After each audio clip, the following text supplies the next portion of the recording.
Assalomu alaykum. Qizlar, bugungi ishimiz mana bu koftani televizorga qarash. Eng asosiy o'rgatadigan narsam mana bu pastga varaq qo'yib qo'yish. Mana bunaqa qilib varaq qo'yib chiqdim. Koftamiz kalta edi. Bunaqa qilib varaq qo'yib berdim. Bu varaqda mana menitida choki bilinmagan, qo'pol bo'lib qolmagan, mana ko'ringlar.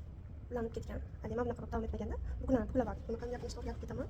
Mana bu tugagan holati smokamizga qo'yib olamiz. Qo'yib olib, bu yoq tomoniga buklab turib, teskarisiga mana teskari tomoniga buklab olib turib, keyin mana buni bunaqasiga mana shu holatda buklab, mana shu holatda buklaymiz. Mana birinchi bundoq buklab turib, teskarisiga, keyin o'nggi tomoniga buklab, mana bu o'nggi tomoni, bu teskari tomoni koftamizni xuddi shundoq qilib bundoq chiqarsak, mana xuddi o'sha narsa davom etib ketadi. Mana bunday boshlanmaydi shunda. Bu boshlanish xuddi shunday bo'ladi va mana bu yerini buklab tikib qo'yamiz. Mana qizlar xuddi o'sha holatda buklab tikib oldik.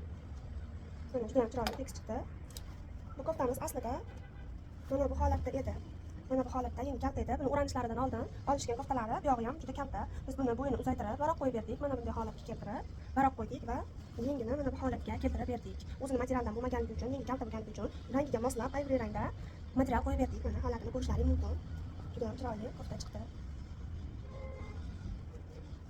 Videomiz foydali bo'lgan bo'lsa, like bosib, izohlarda o'z fikrlaringizni bildirib, podpiska bosishni unutmanglar. Bizni kuzatishda davom etinglar.